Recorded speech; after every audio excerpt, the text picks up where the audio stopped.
Olá, amigos, estudantes da lição da Escola Sabatina. Sejam bem-vindos para o estudo desta semana, cujo título é Amor, o Amor da Aliança. O verso para memorizar: Jesus respondeu: Se alguém me ama, guardará a minha palavra, e o meu Pai o amará, e viremos para ele e faremos nele morada. João 14, verso 23. Nesta semana, a ênfase está no estudo a respeito do amor e a sua relação com a aliança feita por Deus com os seres humanos. Muito bem, o autor nessa semana, ele informa que as palavras usadas no Novo Testamento, filéu e ágape, são palavras que têm o mesmo sentido. Deixa eu falar uma coisa para você. Existem diferentes autores e diferentes pensamentos a respeito dessas duas palavras, não é? Quero ler para você o comentário bíblico adventista, que trata do Evangelho de São Mateus, página 353, quando fala sobre amar os inimigos, né? Sobre São João 5:44. Nós já citamos em algumas lições passadas a respeito desse verso, citamos este verso, e vamos ler então aqui o que o comentário bíblico informa sobre isto.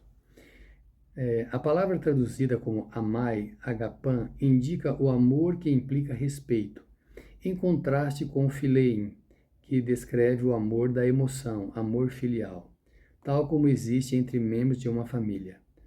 A ordem seria impossível de se cumprir se fosse exigido que todos amassem seus inimigos com o sentido da palavra philein, pois não poderiam sentir em relação a seus inimigos a mesma afeição que sentiriam por algum membro da família.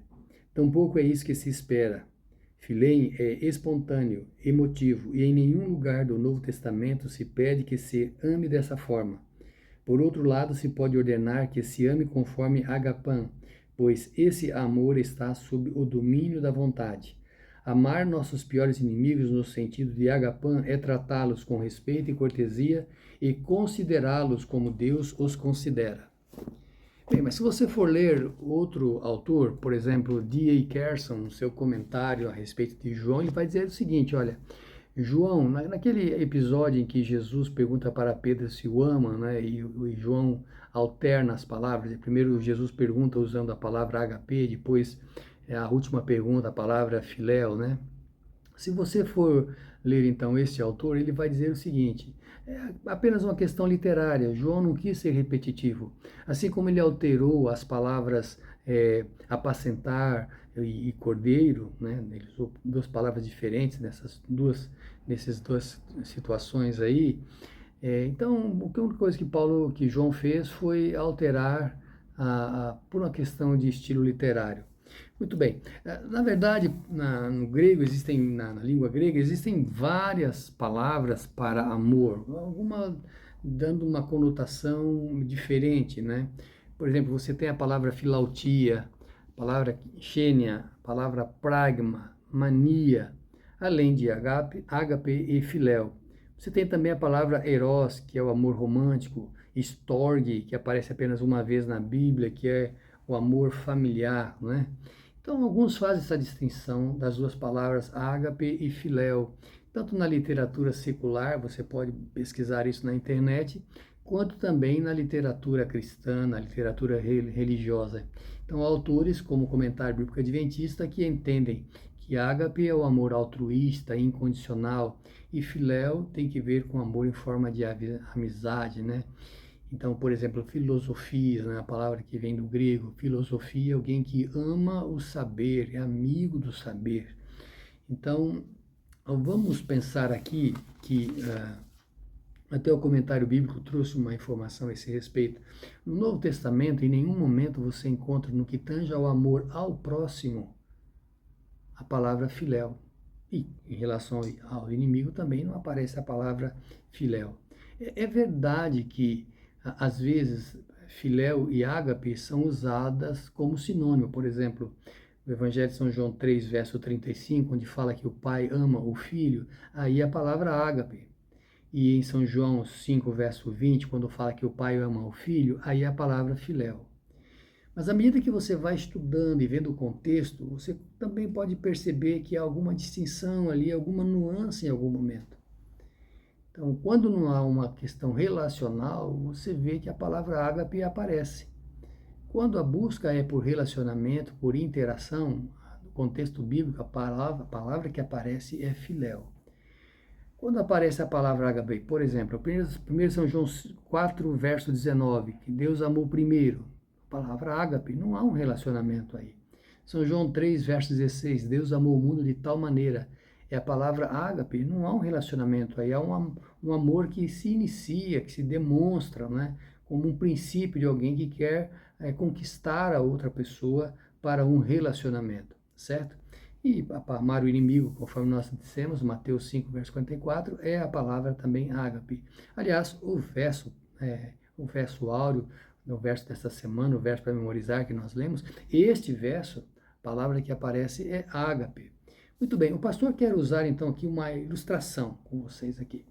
Outras duas palavras em outro assunto que não está na lição, mas que nos ajuda a ver que às vezes algumas palavras elas estão como sinônimos, às vezes elas estão se complementando e às vezes elas têm as suas características pessoais específicas. Por exemplo, quando você vai ao livro de Oséias, aliás, o autor cita Oséias, né, nessa questão da aliança. Oséias capítulo 2, verso 2, assim: contendei com vossa mãe, contendei, porque ela não é minha mulher e eu não sou seu marido, e desvie ela as suas prostituições da sua face e os seus adultérios de entre os seus peitos.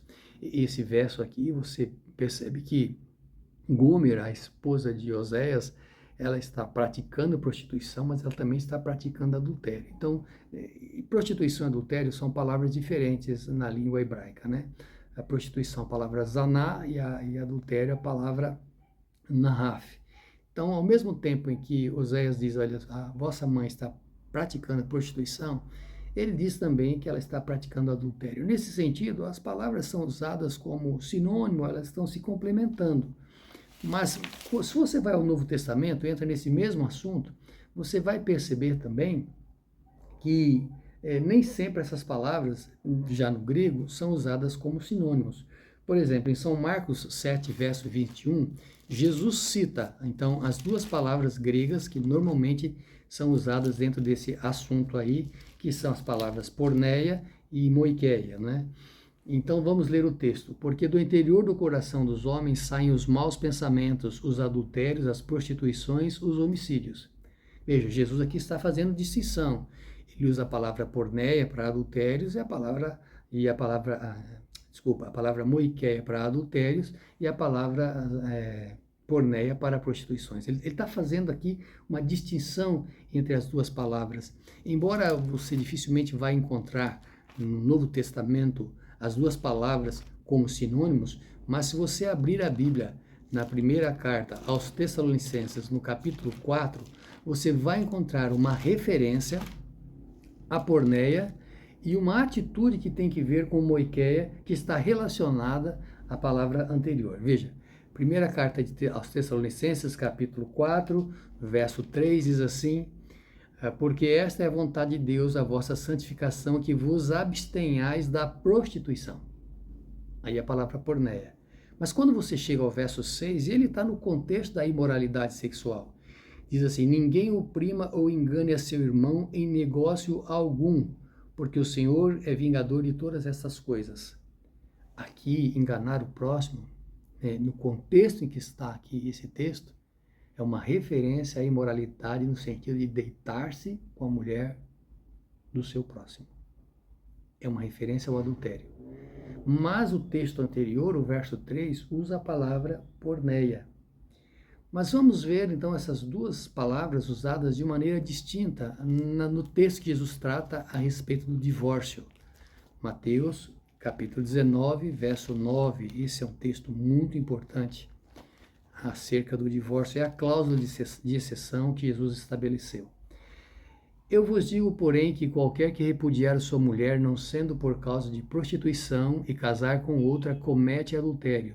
E o que casar com a repudiada também comete adultério. Então, neste caso aqui, a informação que você tem é o seguinte: olha, se você deixar da sua mulher, a não ser pelo fato dela praticar porneia, e casar-se com outra, você está praticando moiqueia. Veja, embora lá em Tessalonicenses aparentemente está tratando de um mesmo assunto, distinguindo-se os dois comportamentos, prostituição ou relação sexual ilícita, com adultério, que aliás é uma relação sexual ilícita, mas não cabe no sentido da prostituição em si. Muito bem, então aqui em São Mateus 19, verso 9, e claramente é distinguido porneia de moiqueia. Se você deixar da sua esposa, não seja pelo fato dela ter praticado porneia, prostituição, relação sexual ilícita, então Jesus é mais específico. Ao você se casar com outra, você está praticando então adultério. Então, às vezes na Bíblia, a palavra tem um sentido de complementação, pode ser usada como sinônimo e às vezes tem significados bem específicos. Usei este assunto apenas para ilustrar essa questão da palavra filéu e da palavra ágape. O autor fala a respeito de aliança e eu quero ler com você o texto que fala justamente sobre aliança. Ele não está definindo aliança, né? Mas, aliás, eu gosto desse texto de Deuteronômio, capítulo 7, verso 9, que é citado, entre outros, pelo autor, porque ele usa no mesmo texto, na mesma situação, tanto a palavra aliança quanto a palavra misericórdia, que a palavra misericórdia recebe, que tem o sentido de um amor leal, né? Então vamos ler o texto, que diz assim: Saberás, pois, que o Senhor teu Deus é Deus, o Deus fiel, que guarda o conserto, e a palavra berit, né? E a misericórdia, a palavra recebe, até 1000 gerações aos que o amam e guardam os seus mandamentos. Muito bem, então a palavra recebe tem que ver com bondade, gentileza, amor leal. E quando se fala de aliança, nós vamos pensar no que a Bíblia trata a respeito do pacto que Deus fez com Abraão. Embora a palavra aliança apareça na ocasião anterior no Antigo Testamento, quando Deus faz um pacto com Noé, normalmente se volta para o texto de Gênesis 15, verso 18, quando Deus faz uma aliança com Abraão, e essa aliança é no sentido de que Deus vai dar aquela terra para ele, né, para os seus descendentes. E aí eu queria pensar com você nessa aliança que tem o sentido de um contrato, sabe? Quando você estuda a aliança que Deus faz com Abraão, o próprio episódio em si, que alguns animais são cortados em sacrifício, os pedaços são colocados e depois à noite passa um fogo entre esses pedaços e Deus então faz aliança com Abraão, nós temos que pensar algumas coisas aí, sabe? A palavra berit vem de barak, tem o sentido de cortar, sabe? Aliança, ela não é feita para ser anulada, mas a quebra da aliança pode envolve, né, uma consequência, envolve aí você pode chamar isso de uma compensação, né? Então, na aliança feita com Abraão e o sacrifício que está ali envolvido, poder-se-ia pensar que quando não se cumpre a aliança, há um prejuízo, há uma consequência, há um resultado, há algo a pagar. No contexto bíblico, no contexto de salvação, a quebra da aliança envolve a morte. E quando Deus faz aliança, por exemplo, com o próprio Adão, ele se dispõe a morrer pelo ser humano. Usando o plano B, o plano da salvação, a morte de Cristo. Agora, e como eu disse, a aliança não é feita para ser desfeita. E a quebra da aliança não significa que a aliança está anulada. A quebra da aliança pode até significar a escolha da anulação dela por parte daquele que se manteve fiel à aliança. Mas não quer dizer que com o fato dela ser quebrada, ela já esteja anulada. E de certa maneira o autor da lição, ele está falando assim, olha, nós temos uma realidade de amor de Deus, mas nós também temos uma aliança com Ele, e essa aliança pode implicar em algum prejuízo, E aí a questão do amor e a questão do relacionamento. Bom, vamos pensar o seguinte, a misericórdia de Deus, a aliança de Deus, ela não se extingue. O fato do homem quebrar a aliança não significa que a partir daí Deus não tenha mais interesse nessa aliança, que Deus a está anulando e que Deus não se importa mais com ela.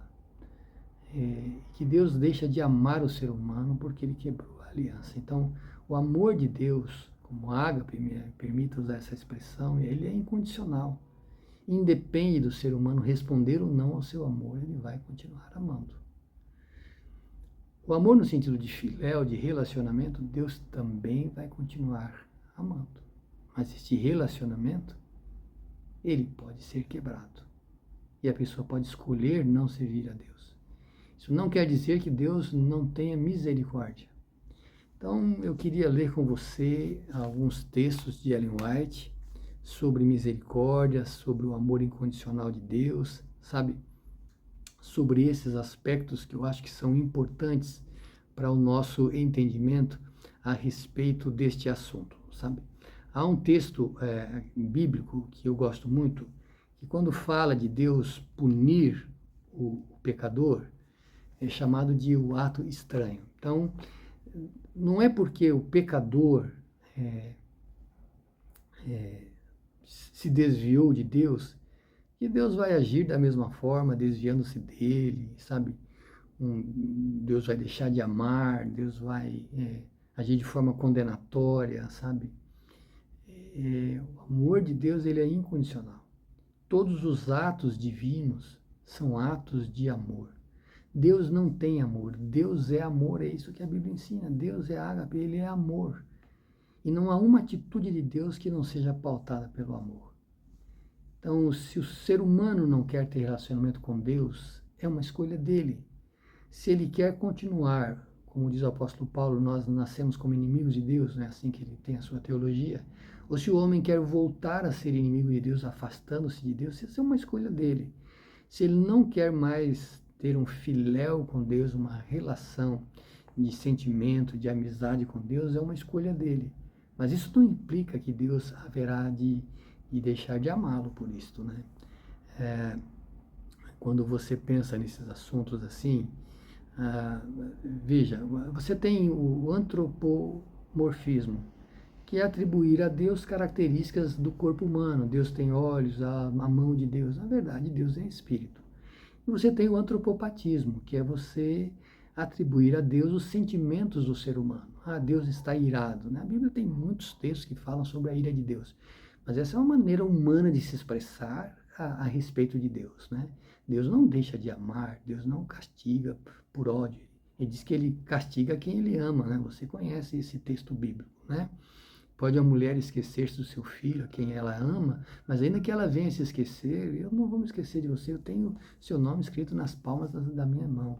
Então, assim, o amor de Deus independe da atitude humana. Agora, o relacionamento com Deus, se o homem não quer continuar, ele aceita. Bom, mas há um texto na Bíblia, em Provérbios 8, diz que aquele que o odeia, que não o ama, ama a morte.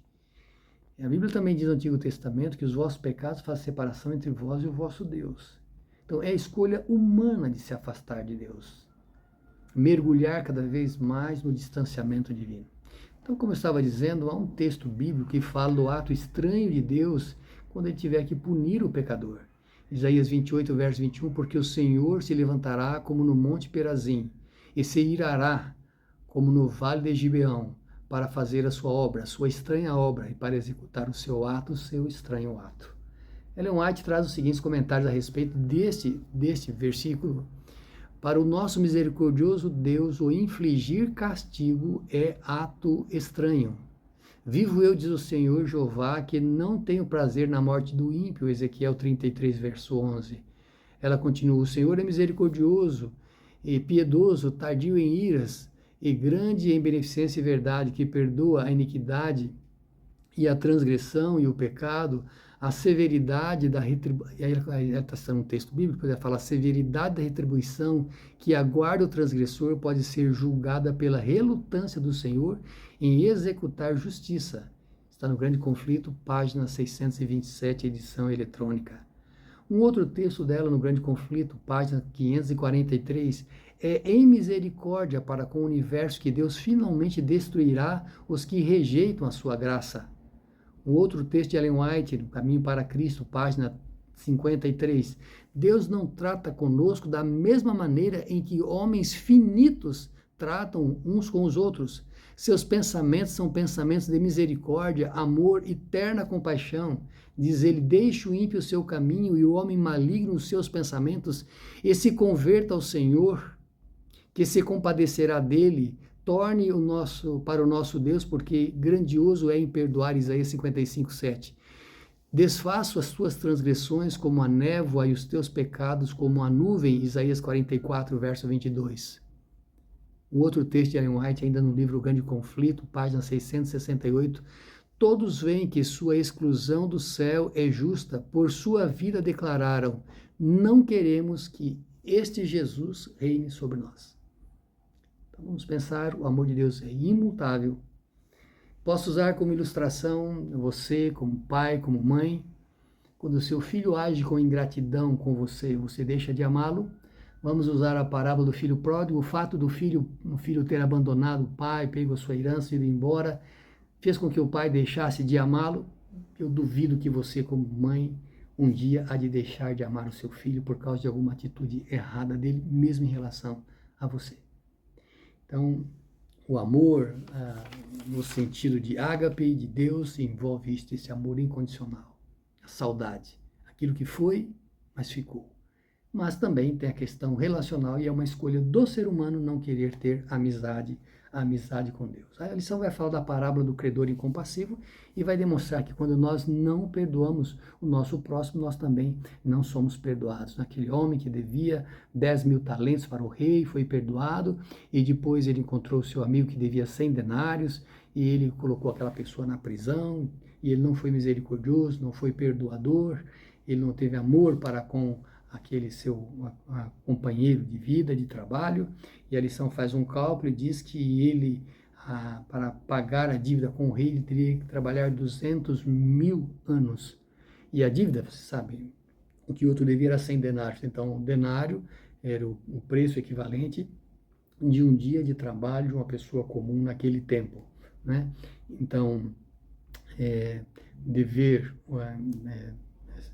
100 denários, né, é algo muito pouco, né, em relação a dever 10.000 talentos. Um talento equivale a 31 quilos de prata. Então, você imagine aí, não sei quanto carrega uma carreta, mas vamos imaginar que 310.000 quilos de prata, 10.000 talentos, né?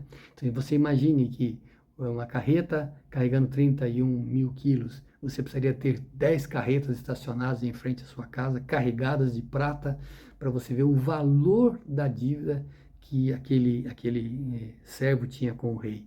Em outras palavras, o rei representa Deus, aquele servo que deve 10.000 talentos representa cada um de nós como nossa dívida diante de Deus, e aquele colega do servo que devia 100 denários representa o nosso próximo, que perto do que nós devemos para Deus é insignificante, né? E se nós não temos capacidade de perdoar uma dívida pequena do nosso próximo para conosco, nós não faremos jus ao perdão que Deus quer oferecer por nós, né? Oferece para nós. É claro que isso aí é todo um contexto, né? Todo um contexto para demonstrar o infinito amor de Deus, e que se nós aceitamos Cristo como Salvador, se a imagem de Deus está espelhada em nós, esse é o sentido do plano da salvação, é restaurar no homem a imagem de Deus. Se nós não temos essa atitude de bondade, de amor, de perdão, como Deus tem, como nós vamos viver na presença dele? Então, é uma escolha nossa não queremos ter relacionamento com Deus, é uma escolha nossa não aceitarmos a natureza divina, é uma escolha nossa não queremos ter o mesmo comportamento que Deus tem em sua vida e seus valores. Para encerrar, então a lição fala sobre nós darmos aquilo que nós recebemos de graça, darmos amor, uma vez que nós também recebemos amor. São João 15, verso 2, diz, ameis uns aos outros, não é o texto citado na lição, e a palavra que está aí é ágape. E eu quero usar com você justamente o contexto aí de São João 15, verso 12, para encerrar a lição. Você veja que ponto interessante. Se em São João 15, verso 12, o texto diz, O meu mandamento é este, que vos ameis uns aos outros, assim como eu vos amei, e a palavra que está aí é ágape. Por outro lado, 15, verso 12, né? Por outro lado, o verso 13 diz assim: ninguém tem maior amor do que este, dar alguém a sua vida pelos seus amigos. E a palavra amigos aí é a palavra filo. Então, uma coisa é o amor ágape, no sentido do amor incondicional, e outro é o amor no sentido da amizade, do filéu. Que Deus nos ajude a entender o que significa amor na Bíblia. Pode ser que entendamos tudo como de uma forma geral, tá tudo certo, mas se em algum momento o contexto bíblico, e ele é importante, o contexto bíblico fizer alguma distinção, que a gente também consiga perceber. Vamos orar? Nosso Pai que estás nos céus, nos ajude a amar o nosso próximo como a nós mesmos e amar a Ti sobre todas as coisas. Perdoe nossas faltas. Ajude-nos a aprender cada dia mais o Teu amor e vivermos em nossa vida com relação à atitude nossa diante do Teu trono, diante de Ti e diante do nosso próximo. Te pedimos em nome de Jesus. Amém.